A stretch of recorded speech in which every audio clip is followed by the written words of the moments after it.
بسم اللہ الرحمن الرحیم الحمد للہ وحدہ والصلاة والسلام علی من لا نبی بعدہ اما بعد۔ محتشم سامعین حضرات، بدنام زمانہ کتاب تحذیر الناس دیابنا کے گلے کی ہڈی بن چکی ہے۔ اس کتاب نے اہل دیوبند کا جینا حرام کر دیا ہے۔ دیکھیے، اگر کہیں پارلیمان میں ختم نبوت بل کی بات ہو تب بھی منکرین ختم نبوت سب سے پہلے اسی کتاب کو لے آتے ہیں۔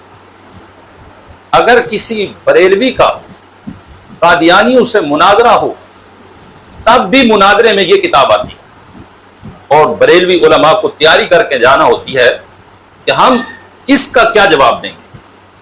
اسی طرح اگر کوئی دیوبندی عالم قادیانیوں سے مناظرہ کر رہا ہو تو اس کو بھی فکر لاحق ہوتی ہے کہ قادیانی سب سے پہلا وار تحذیر الناس کے ذریعے کریں گے۔ جب مسلمان مرزائیوں اور قادیانیوں سے مناظرہ جیتتے ہیں تب بھی یہ تحذیر الناس سامنے ہوتی ہے اور یہ دیابنا کی نیندیں حرام کیے ہوتی ہے۔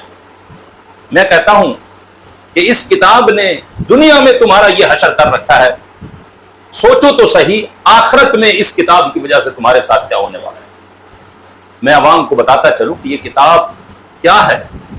تحذیر الناس وہ ملعون زمانہ کتاب ہے جس میں سرکار دو عالم صلی اللہ علیہ وآلہ وسلم کی ختم نبوت زمانی کا سر عام صراحتاً انکار کیا گیا، اور قرآن مجید کی آیت وَلَٰكِن رَسُولَ اللَّهِ وَخَاتَمَ النَّبِيِّينَ کا جو اجماعی قطعی معنی ہے اس کو سینے زوری کے ساتھ بدلا گیا، اور اس معنی کو یعنی نبی علیہ السلام آخری نبی ہیں عوام کا خیال قرار دیا گیا۔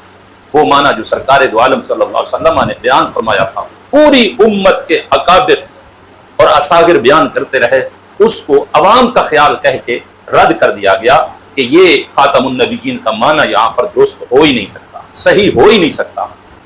سامعین ذوی الاحتشام، چند دن قبل مرزائیوں سے کسی سنی عالم دین کا مناظرہ ہوا، غالباً جن کا نام شیخ اسرار ہے۔ اس مناظرے میں فتح پر انگلینڈ کے ایک عظیم مفتی شیخ شمس الہدی مصباحی حافظہ اللہ تعالی نے مناظر کو دعائیں دی اور فتح کی مبارکباد دی، اور یہ کہا جب تک آپ مرزائیوں اور تحذیر الناس والوں کا تعاقب کرتے رہیں گے ہماری دعائیں آپ کے ساتھ۔ اس طرح کے جملے دعائیہ کلمات کہے۔ یہ کلمات سن کے دیوبندیوں کا محقق، جس کی تحقیق ایک انوکھی ہے، جس کی ایک جھلک آج بھی ہم آپ کے سامنے پیش کریں گے، اس کی نیند حرام ہو گئی۔ وہ کیمرے کے سامنے آ جاتا ہے اور کھلے عام یہ کہہ رہا ہے کہ میں مناظرہ کرنے کے لیے، مکالمہ کرنے کے لیے انگلینڈ میں آنے کے لیے تیار ہوں۔ میں کہتا ہوں کہ انگلینڈ میں بعد میں جاؤ، پہلے پاکستان میں جن علماء نے آپ کو چیلنج دے رکھا ہے، آپ کو گھسیٹ رکھا ہے، کم از کم ان کے ساتھ تو مناظرہ کر لو۔ باتیں کرنا آسان ہے کہ میں انگلینڈ کے آنے کے لیے تیار ہوں، آپ کی ہاں کی بس دیر ہے، آپ ہاں کریں، میں بس آیا۔ پتہ ہے کہ اگلے نے گھاس ڈالنا نہیں اس کو۔ وہ شخص جس کو یہ مفتی اعظم کہہ رہا ہے کہ وہاں کے وہ مفتی اعظم ہیں، اس کو پتہ ہے کہ اس نے مجھے کہاں گھاس ڈالنی ہے۔ وہ کیسے ایسے شخص کو ہڈی ڈالے گا جو چند گز کمرے میں بیٹھ کے یوٹیوب پہ بک بک کرتا ہے، جس کی زندگی پانی کے مینڈک کی طرح ہے کہ پانی کے مینڈک کے لیے پانی ہی سارا جہان ہے، اس کو باہر کا پتہ ہی نہیں۔ یہ تو بالکل ایسا ہے کہ جیسے میں کہوں کہ میں مفتی تقی عثمانی سے فلاں موضوع پہ مناظرہ کرنے کے لیے تیار ہوں، مفتی تقی عثمانی جس جگہ پہ میں وہاں پر آنے کے لیے تیار ہوں، بس اس کے ہاں کی دیر ہے۔ تو کیا کہیں گے لوگ؟ یہی نا کہ بھائی اس نے اس کو جواب نہیں دینا، یہ اپنے نمبر ٹانگے گا۔ تو یہی صورتحال کہ شمس الہدی مصباحی صاحب نے اس کو ہڈی ڈالنی نہیں، اور یہاں یہ اپنوں کے سامنے، اپنے کون ہے 2-3 ہزار بندہ یوٹیوب پہ، باقی تو سارے اس کے مسلک والے اس پہ لانتے ڈال رہے ہیں، وہی خوش ہو جائیں گے کہ جناب ماشاءاللہ بڑے عالم ہیں، اتنا ان کا علم ہے۔ سامعین، تحذیر الناس کتاب کی حقیقت میں آپ کے سامنے رکھتا چلوں کہ یہ کیسی کتاب ہے۔ یہ میرے پاس ملفوظات حکیم الامت، لکھنے والا ان کا حکیم الامت مجدد ملت حضرت مولانا محمد اشرف علی تھانوی، اس کی جلد ہے 5 اور صفحہ نمبر 209 پہ لکھا ہے کہ جس وقت مولانا نے تحذیر الناس لکھی ہے، کسی نے ہندوستان بھر میں مولانا کے ساتھ موافقت نہیں کی بجز مولانا عبدالحی صاحب کے۔ مولانا کو ہمارے بزرگوں سے بے حد عقیدت اور محبت تھی۔ یہ تھانوی صاحب خود کہہ رہے ہیں کہ کوئی عالم پورے ہندوستان میں تحذیر الناس کے سلسلے میں قاسم نانوتوی کی موافقت نہیں کی۔ کیوں موافقت کرتے؟ ان کو پتا تھا کہ اس کتاب میں تو دنیا میں بھی ہمارا جینا حرام کرنا ہے اور آخرت میں سوائے مولانا عبدالحی کے۔ شاید لگتا ہے کہ عبدالحی صاحب نے قاسم نانوتوی سے کوئی عہد کر رکھا تھا، وہ حلیف تھے کہ ہمارا جینا مرنا اور آخرت میں ایک جگہ پہ رہنے کا وعدہ ہے، چاہے ہم جنت میں چلے جائیں یا جہنم میں چلے جائیں۔ تو مولانا عبدالحی صاحب قاسم نانوتوی کے ساتھ رہے، اس کے علاوہ کوئی شخص قاسم نانوتوی کی موافقت کرنے کے لیے تیار نہ ہوا۔ یہ کس نے لکھا ہے؟ یہ حکیم الامت، ان کا جو حکیم الامت ہے اشرف علی تھانوی، یہ اس نے لکھا ہے۔ سامعین، حضرت نے کیا گفتگو کی، کیا گول کھلائے، وہ بھی آپ سماعت فرما لیں، پھر ہم اس پہ تبصرہ کرتے ہیں۔ حالانکہ یہی شیخ اسرار ہے۔ ہمیں ساتھیوں نے کہا کہ اس کی حالت تو علمی یہ ہے کہ مرزائی، ایک طرف تو کہتے کہ مرزائی جاہل ہے، لیکن اس شیخ اسرار کی اپنی علمی حالت یہ ہے کہ اسے تفعیل اور تفاعل کے باب کا فرق معلوم نہیں، اور اس کے مقابل میں بیٹھے ہوئے شیخ رضی۔ سامعین، اس ویڈیو میں آپ نے سنا شیخ اسرار کو الزام دیا جا رہا ہے کہ ان کو باب تفعیل اور باب تفاعل کی خبر ہی نہیں، وہ مناظرہ کرنے کے لیے چلے گئے۔ میں کہتا ہوں کہ پہلے اپنی منجی تلے ڈنگورا تھے، کئی سال تک یہ شخص قادیبہ پڑھتا رہا، اس کو باب ضربہ یضربو تک کی خبر نہیں ہے، جو سب سے پہلا صرف کا باب ہے۔ دوسروں کو تانا دے رہا ہے کہ ان کو باب تفاعل اور تفعیل کا پتہ نہیں، دوسروں کی نظروں میں تنکا دیکھنے سے پہلے اپنی آنکھوں کا شتیر بھی دیکھ لیا۔ مزید حضرت نے جو گفتگو کی وہ بھی سماعت فرمائیے۔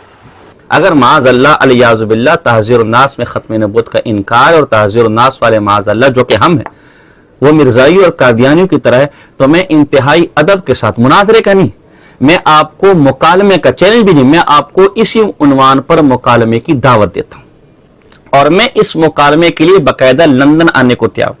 میری بات ہو چکی، آپ کی ہاں کی دیر ہے۔ گفتگو کے عنوان کی 2 صورتیں ہو سکتی ہیں۔ ایک میں آپ کو آفر دیتا ہوں، بہت آسان آفر ہے، آپ میری آفر قبول کر لیں۔ یہ حسام الحرمین ہے میرے پاس۔ پہلا تو یہ ہے کہ شیخ احمد خان صاحب بریلی نے اپنی کتاب حسام الحرمین عربی میں تحذیر الناس کی جو عبارت جس ترتیب سے جس طرح پیش کی ہے، اس عربی عبارت کا لفظ بلفظ ترجمہ کر کے بعینہ تحذیر الناس سے وہ عبارت ایک جگہ پر دکھا دے۔ اتنی سی بات ہے، آپ اس کے لیے راضی ہو جائیں، میں یہاں سے لندن آنے کے لیے تیار ہوں، آپ وہ عبارت تحذیر الناس کی دکھا دیں، اور میں واللہ تاللہ باللہ ثم للہ آپ کے ہاتھ پر بیعت کرنے کو تیار ہوں، اور جس قسم کا فتویٰ آپ تحذیر الناس والوں پر لگوانا چاہتے میں اس کے لیے تیار ہوں۔ اگر آپ یہ نہیں کر سکتے، اور یقیناً نہیں کر سکتے، آپ نے تو واللہ تحذیر الناس تک پڑھی نہیں ہے، میں نے الحمدللہ تحذیر الناس شروع سے لے کر آخر تک اس پر باقاعدہ درس دیے ہیں، 18 حصوں میں وہ درس ہیں، 20 گھنٹوں کے قریب وہ دروس ہے، مفتیان کو وہ درست ہے، مجھے پتہ ہے تحذیر الناس میں کیا لکھا ہو۔ اگر آپ یہ نہیں کر سکتے، آپ ہماری آسان آفر ماننے کو تیار نہیں ہیں، تو پھر کچھ دو اور کچھ لو کی پالیسی ہوگی۔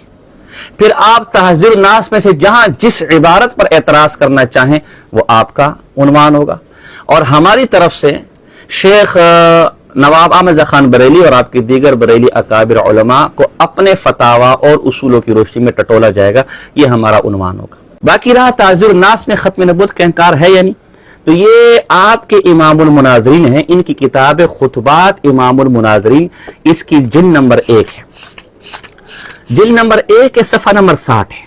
صفحہ نمبر 60 پہ کہتے ہیں ہم ہائی کورٹ کے چیف جج کو ثالث تسلیم کر لیتے ہیں۔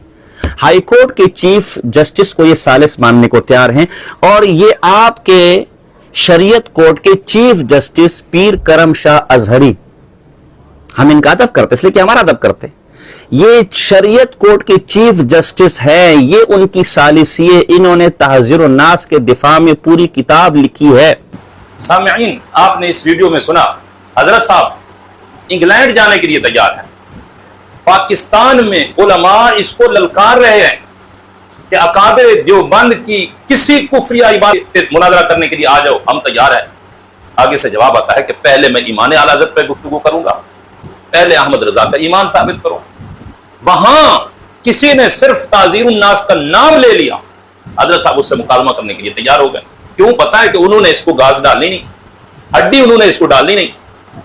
اس کی واہ واہ ہو جائے گی، بلے بلے ہو جائے گی. اس طرح دعویٰ کرنے میں کون سا کوئی حرج ہے؟ ہر شخص بیٹھ کے باتیں کر سکتا ہے. اور پھر جو مکالمہ ہے اس کی صورت کیا بیان کی جا رہی ہے؟ حضرت صاحب کہہ رہے ہیں دیکھیں دو صورتیں. پہلی صورت یہ ہے کہ اعلیٰ حضرت امام محمد رضا نے تحذیر الناس سے جس عبارت کو نقل کیا اور اس کو عربی میں پیش کیا، وہ من و عن حرف بحرف تحذیر الناس میں ایک جگہ پہ دکھا دیں. اس سے کوئی پوچھے کس نے دعویٰ کیا ہے کہ وہ ساری عبارت ایک جگہ پہ موجود ہے؟ وہ تو 2-3 عبارتیں ہیں الگ الگ طور پہ.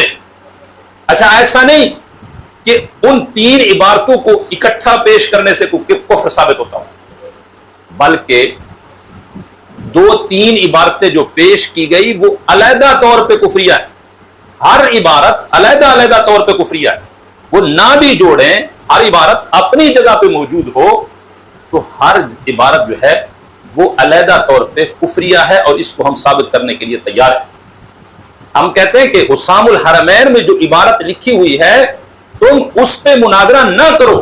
تحذیر الناس میں جہاں جہاں یہ عبارتیں لکھی ہوئی ہیں وہیں پہ ان کو اسلامی عبارت ثابت کر دیں. ہم ثابت کرتے ہیں کہ کفریہ ہے، وہ گستاخانہ عبارت ہے، اور ان 3 عبارات میں سے ہر ایک سے ختم نبوت زمانی کا انکار ثابت ہو رہا ہے. تو یہ ایک تماشا بنانے کے لیے، لوگوں کو تاثر دینے کے لیے کہ امام محمد رضا نے تو 2-3 عبارتیں ملانے سے کفر ثابت ہو رہا ہے، ورنہ تو کفر نہیں ہوتا. تو میں یہ کہہ رہا ہوں کہ ہر عبارت علیحدہ طور پہ کفری ہے. اور دوسری صورت حضرت کیا پیش کر رہے ہیں مکالمے کی؟ دوسروں کو پاگل بنانے والی بات کہ تم تعزیر الناس میں سے جہاں سے چاہو اعتراض کرو، ہم جہاں سے چاہیں گے اعتراض کریں گے. پتہ ہے کہ بریلویوں نے کہاں سے اعتراض کرنا ہے؟ صرف وہی عبارتیں، ہم انہی عبارتوں پہ ہی اعتراض کر رہے ہیں جو کفریہ ہیں، جن پہ فتویٰ لگا ہے، علماء حرمین کی تصدیقیں موجود ہیں. اور ہم کون سی عبارت دکھائیں گے؟ یہ چوروں والا راستہ تلاش کرنا چاہتے ہیں. اگر ان کے اندر ہمت ہوتی، غیرت ہوتی، تو کفر تو کسی ایک کلمہ سے بھی ثابت ہو جاتا ہے. کوئی ایک کلمہ، کوئی ایک عبارت لے کے آتے اور اس عبارت کو لے کے اپنے مفتیوں سے فتویٰ لیتے، دارالافتاء جو ان کے بڑے بڑے ہیں، اور اس فتویٰ پہ حضرت ڈٹ جاتے کہ احمد رضا کی یہ عبارت کفریہ ہے، میں اس کو کفر ثابت کروں گا. تو پھر ہم دیکھتے کون سا سنی ہے جو مناظرہ نہیں کرتا. ان کا طریقہ واردات کیا ہے؟ یہ خود کہتا ہے کہ احمد رضا کے خلاف جو ہم نے حوالے دینے وہ چھپا کے رکھے ہیں. کیوں چھپائے ہوئے ہیں؟ اس لیے چھپائے ہوئے ہیں کہ وہاں پہ نہ غور و فکر کرنے کا ٹائم ملے گا مناظرے کے دوران، 1-2 منٹ کی بات ہوگی، ہم تماشا لگا کے اپنوں کو بے وقوف بنا لیں گے. یہ صورتحال ہے.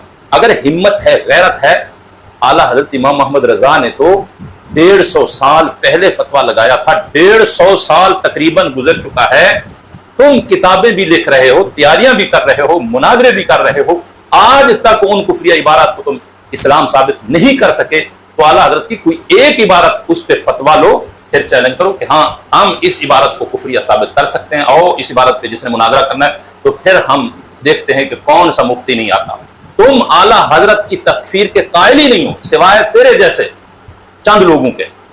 پوری دیوبندیت اعلیٰ حضرت کو عاشق رسول کہتے ہیں، مسلمان کہتے ہیں، اس پہ فتاوی جات موجود ہیں. تمہارا گمن جو ہے وہ کہتا ہے کہ میں مسلمان سمجھتا ہوں. تمہارے مفتی تقی عثمانی وہ ان کو مسلمان سمجھتے ہیں. تمہارے منظور مینگل ان کی تعریفیں کرتے ہیں. تمہارا طارق مسعود ان کی تعریفیں کرتا ہے. کوئی بھی ان کو کافر کہنے کے لیے تیار نہیں. تو 2-3 بندے آ کے تماشا لگائے، کہیں ایمان اعلیٰ حضرت پہ بات کریں. اچھا پھر ہر میدان میں ایک ہی شخص ہے، پیر کرم شاہ الازہری، اس کی کتاب لے کے آ جاتا ہے تعزیر الناس میری نظر میں. بار بار وہ دکھاتا ہے، تماشا لگا رہا ہے کہ بریلویوں کی طرف سے کوئی ایسی بات ہو جس سے انتشار پھیلے گی، آپس میں لڑیں، اس طرح کا تماشا بنانے کے لیے. میں کہتا ہوں جو تمہارا نمائندہ ہے اس سے پوچھ لو. اس نے اپنی کتاب ہدیہ بریلوی کے 228 صفحے پہ